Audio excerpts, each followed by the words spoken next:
I'm so happy to finally meet you and talk to you. I couldn't be a bigger fan of yours. Oh, thanks, man. Your band is incredible. Your albums are damn near perfect every time. Thank you. It's like there's some sort of like war on drugs button you hit, and it just magically all of a sudden sounds perfect. I don't know how that button works, but it's pretty impressive. There is a distinct sound when it comes to war on drugs songs. I'll take it. Yeah, I mean, I'll credit my producer Sean Everett on a lot of that. But yeah, we just get in there, and we just work on this stuff for a long time, and See, try to make it sound good. I've heard you say that so often about how, and I think that the most interesting thing about the band is how long you tinker and tinker and tinker and tinker with a song. What is like the longest amount of time you've spent on a song? What was it? Probably. I mean, it's not like we work on it every day straight, but I mean, certain songs have definitely taken, 2 years to kind of like get from beginning to end with it making sense or sounding. But you could keep tinkering even after that, couldn't you? I guess technically I could, but I'm pretty good about letting it go. Like I feel like the tinkering is kind of a way to find like the heart of a song, the essential being of it. And then once we kind of uncover that, then it's I'm always cool to be like, cool. Like I like when there's some rough edges on things or things feel like the joke that Sean and I always have is we spend all this time on stuff just to get it to sound like a casual recording of a band in a room, because it's like they're just making like painting like a great illusion. But yeah, I'm okay to let it go when we find what we're looking for. How about the inverse of that? What's a song that took you no time and it was just right almost immediately? There was a song actually it's a B-side on this record that I really like, but I couldn't find a place for it. I basically had like a really quick demo of it at home, and then I showed the guys. It was like Dave, Anthony, and Robbie. We were at a studio in LA, and I basically showed it to them, and we're like, okay. We went into the studio and we did a version of it in like 10 minutes. The band just kicked into it, and it sounded really great. I think we did 2 takes, and it's under 3 minutes long, and it's like a really sweet little pop rock song that I really love. And it's like, oh, that was easy. They're not always that easy, obviously. Right. But it's nice when they are, But there was a part of you that really wanted to go under the hood, though, wasn't there? I did. Yeah, we spent another 6 months like adding stuff to it. But the song, the structure and everything, it based the heart of it was there. But that's the fun part. I've never, in 20 some odd years of doing this, I've never asked this question, but because I'm so excited for this album, literally tell me about it. And, I understand like the progression of a human being and how writing goes for you, especially, but because I'm a nerd, I actually just want to hear what the album's about. Because I know they all seem to have a centralized theme for you. This one, I would say, is kind of about, and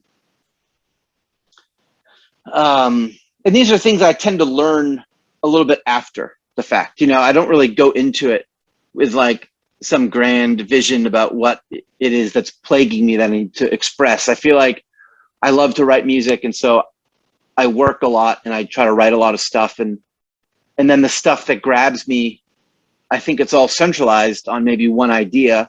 And I think these songs and this period is kind of just about growing into a new phase of your life. You know what I mean? And not necessarily leaving anything behind, but kind of just learning how to grow and move into a new chapter with a sort of grace, and understanding. I mean, I dare say happiness. Right. Or exactly. Or the pursuit of it. Yeah, for sure. I mean, it's just such a stark. The reason I bring this up is because it's such a stark contrast from like Lost in the Dream, which was by every account that I've been able to pull together, it's pretty depressing moment for you, Yeah. So, literally. Yeah, exactly. So to then be 2 albums later and almost do a 180, it's got to be a little odd.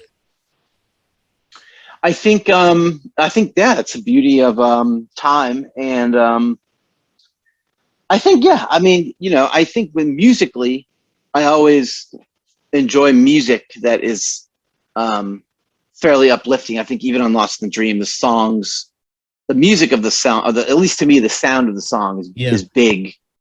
But I think I was wrestling with a moment in time that I felt the need to sing about. But now, yeah, I mean, there's definitely things about now that are way, I find much more comfort in now than I did maybe 6, 8, 7 years ago. Like what? Like, well, obviously having a kid halfway through this record was helpful, that'll change you. And I think also a certain enjoyment of accepting the process of making music and doing it enough now to where I feel like coming into this record, I was confident in myself and the band to a point of knowing that as long as I kind of put in the time of writing, that we were getting better at knowing how to make a record, and I think knowing it takes a little bit of stress out of what you end up putting down. I think having a goal and having like a knowledge of the craft can make it more enjoyable and can make it a more positive record and experience. I mean, I hear you, but that's it's.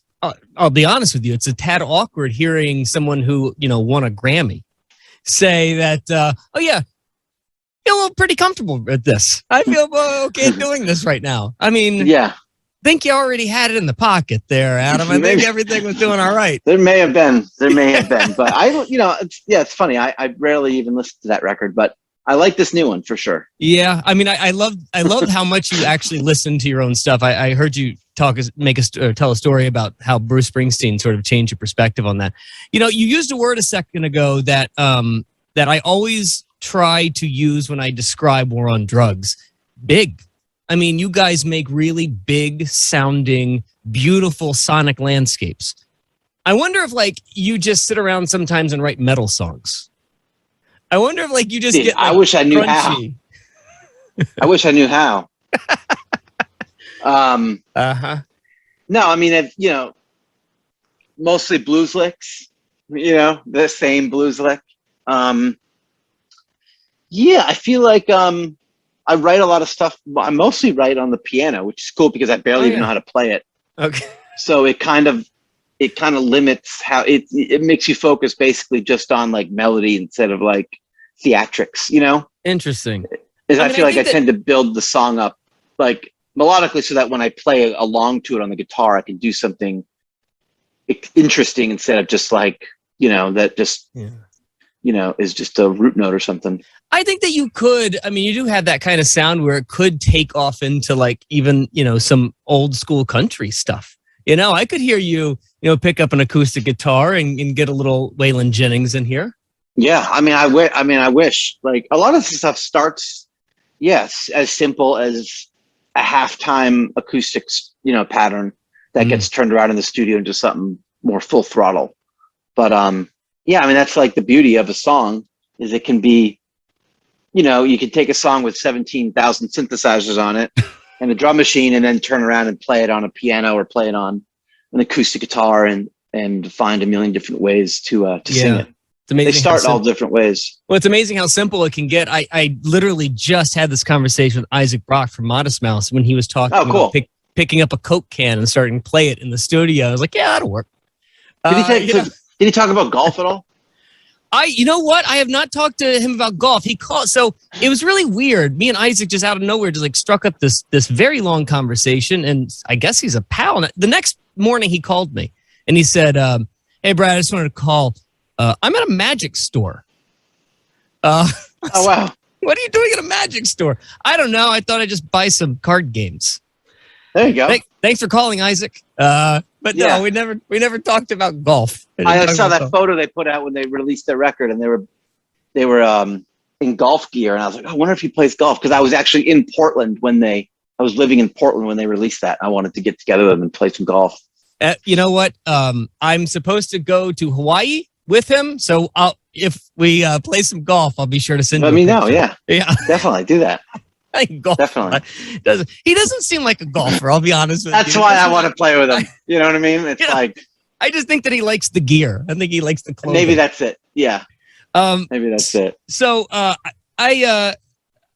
this is an odd question, and it always gets weird when I start dabbling around with familial stuff.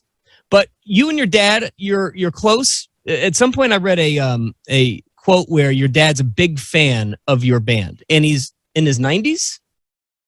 He just turned 89. Okay, a couple days ago. He's a fan of the band. Yeah, he's a fan of like the camaraderie of the band. Like he's a fan of the culture of our band, of like of my bandmates and our crew, you know, and like the whole thing, like the way that, you know, that we're just like a tight group of guys, and you know, he's like a team guy, you know. It's like, yeah, he's just into that aspect of our community. But he likes, his favorite song, he says, is "Burning" from Lost in the Dream. Oh, okay. But he'll be the first to tell me when he doesn't like. He'll be like, "I don't like that." I'll be like, "All right, well, you know, as a guy, like, I understand why you wouldn't like. It's like, you know, you have to kind of have a critical mind with music." But well, do you have brothers and sisters? Yeah, older brother, younger sister. Yeah. Okay. My older brother. Yeah. And let me guess, you were never into sports. Oh, I definitely was. Yeah. Okay. Well, I wonder if it's like dad transferring his want of a son to be in a sports team, and now he sees his son in an overall team, and that's like really getting him going from the, you know, years before. The reason I bring this up, I have a reason to bring this up, because I wonder like the relationship between parental units and really incredible musicians, because I think that there needs to be some sort of struggle to be great. And maybe I'm simplifying it a little bit, but it does feel as though you have to go through, you can't just be handed like trust fund stuff to write, because you never really have to struggle to get to where you need to be. I don't think that you get patience that way, right? Something tells me that you gain patience and the tinkering all feeds back into some sort of life struggle of yours. I think with music, it was always something that I loved and like I felt really passionate about.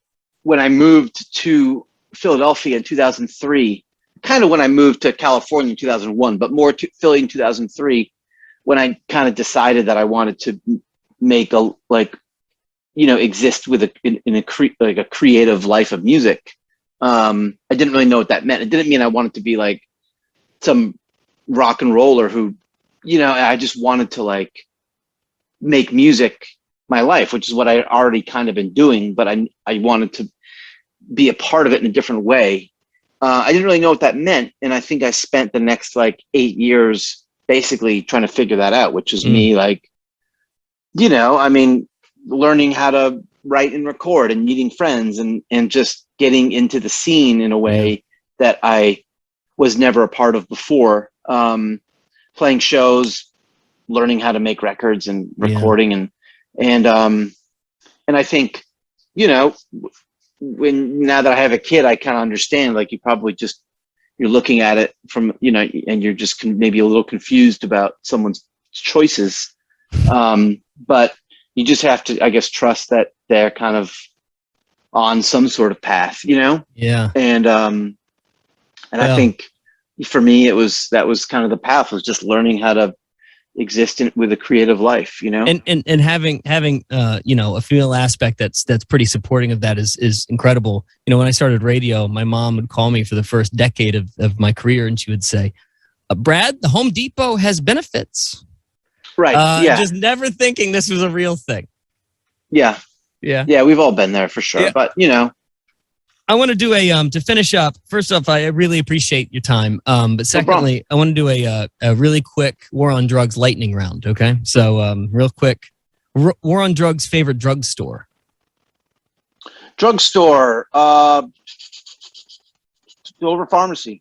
Okay, the over under 5 woos on this album. Over or under 5 woos? Under. Oh wow, I really had the over on that one. Might even be 0. Really? I think there's 0. I love the woos. I really do love the woos. I'm a sucker for the woos. Do you ever regret not using the name the Rigatoni Danzas? No, I don't. Okay. And finally, does Adam from War on Drugs have a doppelganger?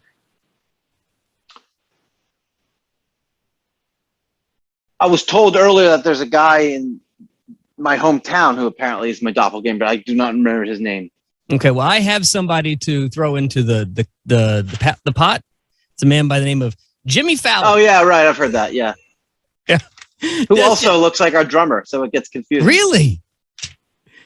I can't get past it. It's a very hilarious thing. You're like his hip brother. You're like Jimmy he's Fallon. Boston. He's a Boston guy. Maybe we're related. Maybe. Adam, thank you so much. Thank you for Thanks. 3 or 2 at least. I haven't heard the new one, but 2 beautiful, beautiful albums that have just been absolutely a major part of my life. I can't thank you enough for, at least Under the Pressure, which I think may be one of the great songs of the last decade. So, well, there you go. Thanks, Ben. I'm really, really happy to meet you, and I hope to see you on the road. Appreciate it.